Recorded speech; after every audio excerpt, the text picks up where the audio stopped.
हरे कृष्ण कृष्ण कृष्ण हरे हरे, हरे राम राम राम हरे हरे। श्रीमद् भगवद गीता यथारूप अध्याय 2। गीता का सार। श्लोक पहला। संजय ने कहा, करुणा से व्याप्त शोक युक्त अश्रुपूरित नेत्रों वाले अर्जुन को देखकर मधुसूदन कृष्ण ने ये शब्द कहे। तात्पर्य है, भौतिक पदार्थों के प्रति करुणा, शोक तथा अश्रु ये सब असली आत्मा को न जानने के लक्षण हैं। शाश्वत आत्मा के प्रति करुणा ही आत्म साक्षात्कार है। इस श्लोक में मधुसूदन शब्द महत्वपूर्ण है। कृष्ण ने मधु नामक असुर का वध किया था और अब अर्जुन चाह रहा है कि कृष्ण उस अज्ञान रूपी असुर का वध करें जिसने उसे कर्तव्य से विमुख कर रखा है। यह कोई नहीं जानता कि करुणा का प्रयोग कहाँ होना चाहिए। डूबते हुए मनुष्य के वस्त्रों के लिए करुणा मूर्खता होगी। अज्ञान सागर में गिरे हुए मनुष्य को केवल उसके बाहरी पहनावे अर्थात स्थूल शरीर की रक्षा करके नहीं बचाया जा सकता। जो इसे नहीं जानता और बाहरी पहनावे के लिए शोक करता है वह शूद्र कहलाता है, अर्थात वह वृथा ही शोक करता है। अर्जुन तो क्षत्रिय था, अतः उससे ऐसे आचरण की आशा न थी, किंतु भगवान कृष्ण अज्ञानी पुरुष के शोक को विनष्ट कर सकते हैं और इसी उद्देश्य से उन्होंने भगवद गीता का उपदेश दिया। यह अध्याय हमें भौतिक शरीर तथा आत्मा के वैश्लेषिक अध्ययन द्वारा आत्म साक्षात्कार का उपदेश देता है, जिसकी व्याख्या परम अधिकारी भगवान कृष्ण द्वारा की गई है।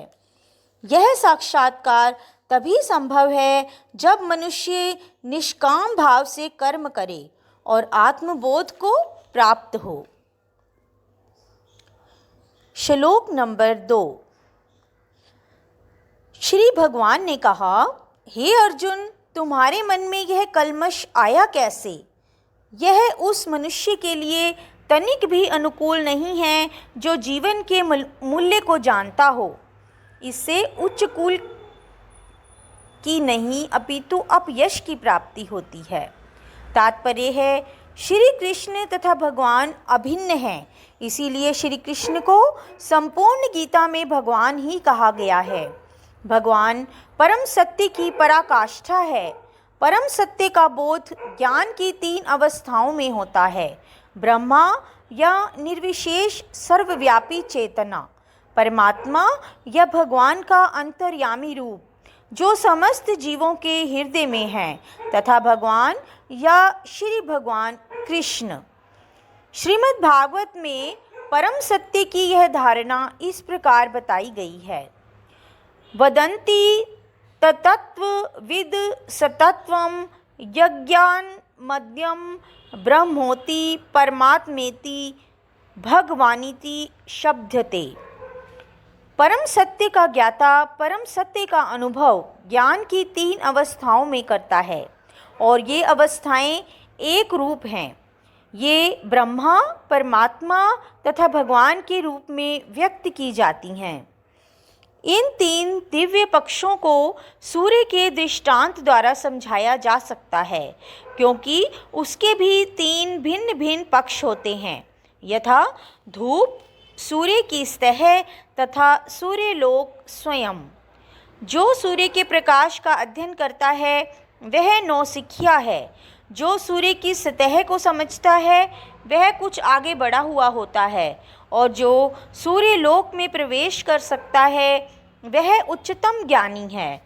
जो नौसिखिया सूर्य प्रकाश, उसकी विश्वव्याप्ति तथा उसकी निर्विशेष प्रकृति के अखंड तेज के ज्ञान से ही तुष्ट हो जाता है, वह उस व्यक्ति के समान है जो परम सत्य के ब्रह्म रूप को ही समझ सकता है।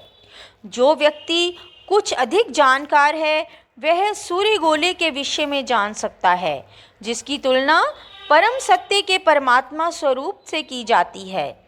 जो व्यक्ति सूर्य लोक के अंतर में प्रवेश कर सकता है, उसकी तुलना उससे की जाती है जो परम सत्य के साक्षात रूप की अनुभूति प्राप्त करता है। अतः जिन भक्तों ने परम सत्य के भगवान स्वरूप का साक्षात्कार किया है, वे सर्वोच्च अध्यात्मवादी हैं। यद्यपि परम सत्य के अध्ययन में रत सारे विद्यार्थी एक ही विषय के अध्ययन में लगे हुए हैं। सूर्य का प्रकाश, सूर्य का गोला तथा सूर्य लोक की भीतरी बातें, इन तीनों को एक दूसरे से विलग नहीं किया जा सकता। फिर भी तीनों अवस्थाओं के अध्येता एक ही श्रेणी के नहीं होते। संस्कृत शब्द भगवान की व्याख्या व्यास देव के पिता पराशर मुनि ने की है। समस्त धन, शक्ति, यश, सौंदर्य, ज्ञान तथा त्याग से युक्त परम पुरुष भगवान कहलाता है। ऐसे अनेक व्यक्ति हैं जो अत्यंत धनी हैं, अत्यंत शक्तिमान हैं, अत्यंत सुंदर हैं और अत्यंत विख्यात, विद्वान तथा विरक्त भी हैं, किंतु कोई साधिकार यह नहीं कह सकता कि उसके पास सारा धन, शक्ति आदि है। एकमात्र कृष्ण ही ऐसा दावा कर सकते हैं, क्योंकि वे भगवान हैं। ब्रह्मा, शिव या नारायण सहित कोई भी जीव कृष्ण के समान पूर्ण ऐश्वर्यवान नहीं है। अतः ब्रह्म संहिता में स्वयं ब्रह्मा जी का निर्णय है कि श्री कृष्ण स्वयं भगवान हैं। न तो कोई उनके तुल्य है, न उनसे बढ़कर है। वे आदि स्वामी या भगवान हैं, गोविंद रूप में जाने जाते हैं और समस्त कारणों के परम कारण हैं। ईश्वरः परमः कृष्णः सच्चिदानंद विग्रह अनादिरादिर्गोविंदः सर्व कारण कारणम। ऐसे अनेक पुरुष हैं जो भगवान के गुणों से युक्त हैं, किंतु कृष्ण परम हैं, क्योंकि उनसे बढ़कर कोई नहीं है। वे परम पुरुष हैं और उनका शरीर सच्चिदानंदमय है। वे आदि गोविंद हैं और समस्त कारणों के कारण हैं। भागवत में भी भगवान के नाना अवतारों की सूची है, किंतु कृष्ण को आदि भगवान बताया गया है, जिनसे अनेकानेक अवतार तथा ईश्वर विस्तार करते हैं। एते चांश कलाः पुंसः कृष्णस्तु भगवान स्वयं इंद्रारी व्याकुलम लोकम मृण्यन्ति युगे युगे।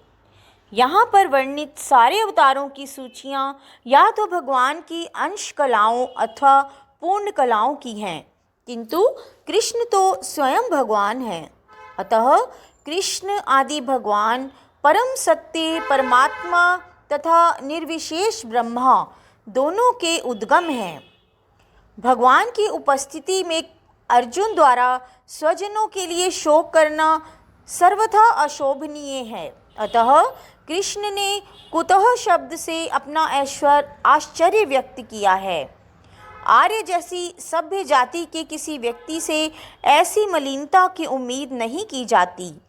आर्य शब्द उन व्यक्तियों पर लागू होता है जो जीवन के मूल्य को जानते हैं और जिनको सभ्यता आत्म साक्षात पर निर्भर करती है।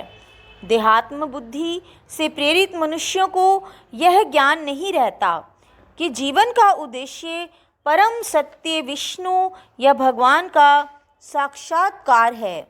वे तो भौतिक जगत के ब्रह्म स्वरूप से मोहित हो जाते हैं। अतः वह यह नहीं समझ पाते कि मुक्ति क्या है। जिन पुरुषों को भौतिक बंधन से मुक्ति का कोई ज्ञान नहीं होता, वे अनार्य कहलाते हैं। यद्यपि अर्जुन क्षत्रिय था, किंतु युद्ध से विचलित होकर वह अपने कर्तव्य से गुमराह हो रहा था। उसकी यह कायरता अनार्यों के लिए ही शोभा देने वाली हो सकती है। कर्तव्य पथ से इस प्रकार का विचलन न तो आध्यात्मिक जीवन में प्रगति करने में सहायक बनता है और न ही इससे इस संसार में ख्याति प्राप्त की जा सकती है। भगवान कृष्ण ने अर्जुन द्वारा अपने स्वजनों पर इस प्रकार की करुणा का अनुमोदन नहीं किया। तो बोलिए, हरे कृष्ण कृष्ण कृष्ण हरे हरे, हरे राम राम राम हरे हरे।